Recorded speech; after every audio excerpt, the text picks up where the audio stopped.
Bem, agora falando sobre o operador autoadjunto, né?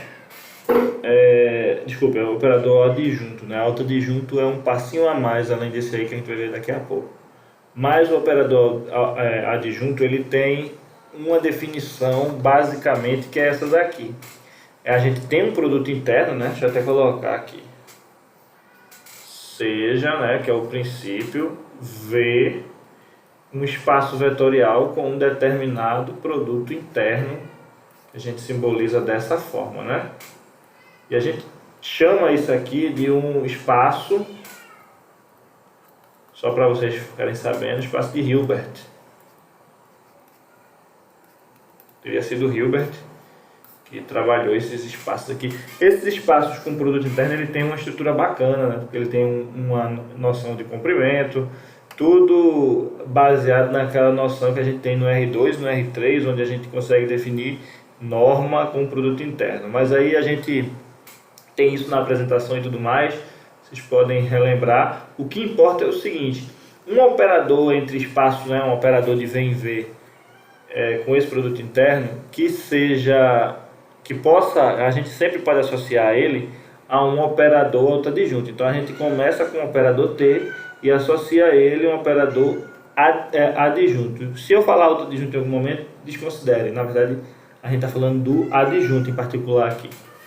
Então vejam, começa assim. A gente tem lá um produto interno e tem o T, que a gente aplica um vetor genérico XY, X1, X2.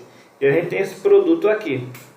Ora, esse produto aqui, essa expressão tem uma fórmula. No nosso caso, vou até adicionar aqui, né? E no caso que eu dei para vocês, o operador era sempre esse. X1 mais X2, X1 menos X2, certinho? A gente tinha sempre usando esse operador aí, a gente sempre queria buscar quem era esse cara aqui. Beleza? E aí o que acontece? Bem, a gente voltando aí, né, a gente tem a busca pelo T estrela, que é o T adjunto. Então aí o que eu fiz? Peguei o T de X1 e X2, coloquei o que ele significava aqui, certo? Daqui. E aí faço o produto. Este produto não é o produto usual que a gente usa. É o produto usando aquela expressão que a gente tem usado aqui a princípio. A quem não lembra, o que a gente adotou aqui como produto interno foi o seguinte, ó. Deixa eu botar até aqui como observação, que nessa linha dá para colocar isso daí. Que o nosso produto X1, X2, desculpem, Y1, Y2 é dado dessa seguinte forma: X1, Y1, X1, Y2, X2, Y1, 8, desculpa, era isso mesmo, X2, Y2, certo? Para quem assistiu o primeiro vídeo, tem a ver com esse carinha aqui, né? Esse produto interno aqui. Então vejam, a gente vai usar esse produto interno, que é o que eu faço aqui, jogo as entradas respectivamente na ordem que aparecem aqui e chego a essa grande expressão aqui, feiosa, que eu reordeno de forma que apareça o X aqui e o X2 aqui, certo? Como eu fiz, peguei todo o X1 acompanharia o Y1, coloquei aqui. O X1, aí o número e a variável eu coloco tudo junto, né? Então o X1 acompanharia menos 2Y2. E assim eu vou fazendo sucessivamente e vou expressando esses parênteses aqui, né?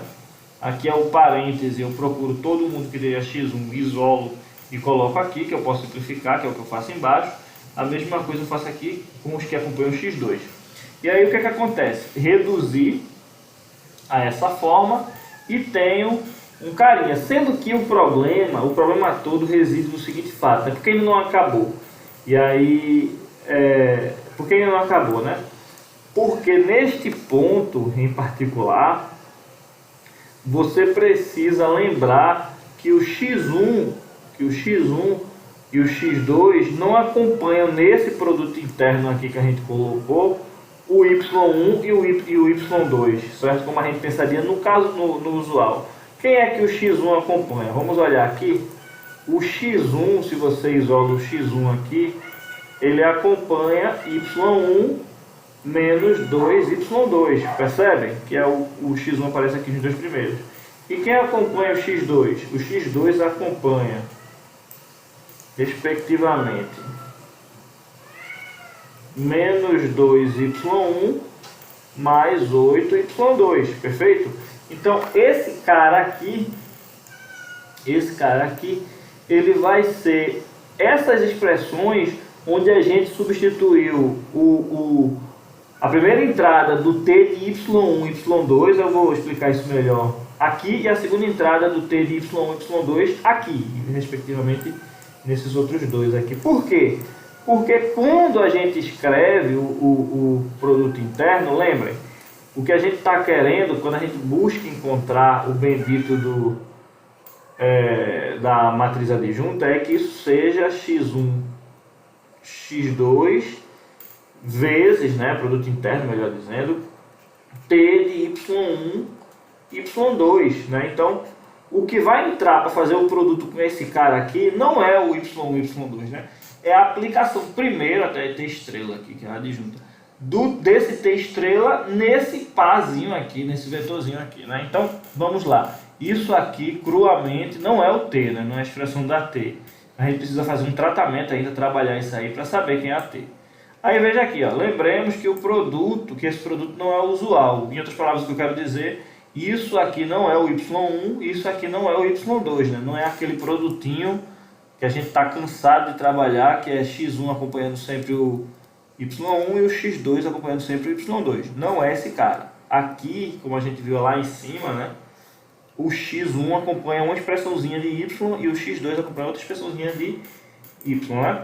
Então, a gente sabe disso, que foi o que eu disse lá. Esqueci de colocar o asterisco, né? Enfim, a gente sabe que essa segunda parte aqui, que a gente faz isolando o x1 e o x2, né, com esse objetivo, isso aqui é o produto com esse cara, com esse t estrela y1 e y2.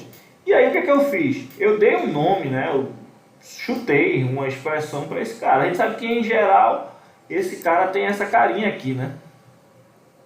Certo? Aí eu coloquei o A, B, o C, D variáveis, né? Que são os coeficientes aí da transformação linear 2 por 2. E joguei essa expressão, né? Essa expressão dentro de quem seria o y, né? Enfim, como eu sei que isso aqui seria a primeira entrada, né? A primeira entrada da minha transformação, né? Da minha transformação t estrela, e essa seria a segunda entrada da minha transformação t estrela, eu olhei para a expressão,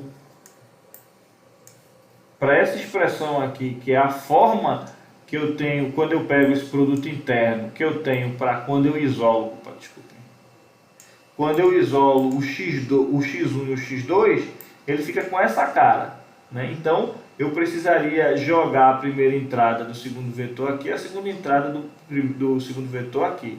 E aqui é a mesma coisa, a primeira entrada do segundo vetor, segunda entrada do segundo vetor. Então eu pego essa expressão e eu vou jogar as primeiras entradas segundo aquela transformação aqui e a segunda entrada aqui, né? É o que eu faço aqui, ó. Quem é a primeira entrada? A primeira entrada é isso, a segunda entrada é isso. Joguei a primeira entrada na posição do y1 lá e a segunda entrada na posição do y2. Fiz a mesma coisa na segunda expressão. Virou esse batatal aí, né? Esse catatal aí gigante, que aí a minha única opção é desenvolver e simplificar. Quando eu desenvolvo e simplifico, quem acompanha o y1 é esse cara. Quem acompanha o y2, eu até escrevi errado aqui, né? Aqui, ó, esse acompanha o y2 e esse, lembrando desse menos 2 que multiplica, acompanha esse y2. A mesma coisa aqui, né? Quem acompanha o y1 tem aqui, y2 eu coloquei aqui. E aí o que eu digo, queremos definir quem é t estrela, né? E para isso precisamos definir quem são esses coeficientes A, B, C e D, que aqui estão em aberto. Então eu vou cruzar as informações. O que eu obtive daqui eu vou olhar para aquela expressão que eu tinha obtido aqui e vou associar as duas coisas, né? Comparar. Eu fiz aqui, ó. Ora, o coeficiente que aparecer com y1 daqui, que foi menos 1, eu vou igualar ao coeficiente em função de A, B, C e D, que acompanha o y1 daqui. E assim eu vou fazendo respectivamente com todo mundo. Vocês viram que tem setas, né, apontando para alguma coisa, para esse sisteminha aqui. Aqui, ó, o coeficiente que acompanha o y1 na primeira entrada é esse por um lado e esse por outro. Aquela primeira expressão. E aí eu vou fazendo sucessivamente, resulta nesse sistema. Esse par de equações resultou que C teria que ser 1/4 e A teria que ser menos meio. E aqui esse segundo par, porque eles são, que eu posso chamar de sistemas não acoplados, né? É um sistema de 4 variáveis, mas as duas primeiras só dependem de duas variáveis e as duas últimas dependem das outras duas variáveis. Então eles não são relacionados, não. Posso resolver individualmente e a solução de tudo é pegar as 4 informações aí, né, que eu tenho. Enfim, quem quiser pausar e resolver, aqui, ó, o frame para vocês pausarem, e aí vocês verificam, vocês resolvendo tem isso, e aí, como a gente queria, a gente definiu quem é T estrela. Beleza? Pronto. E aí vocês podem fazer lá, outro detalhe, caso vocês não encontrem, porque como eu tive que fazer muitas contas, nesse aí, eventualmente eu posso ter errado um número aqui, ali, etc, ter trocado alguma coisa, por isso que eu coloquei o NDA. Então, se vocês forem lá verificando, fazendo esse mesmo processo e ver que não bateu, não tem problema colocar o NDA, porque é nenhuma das alternativas que eu fiz, né? Eu ainda não gabaritei as questões, eu gabaritei o primeiro, eu acho.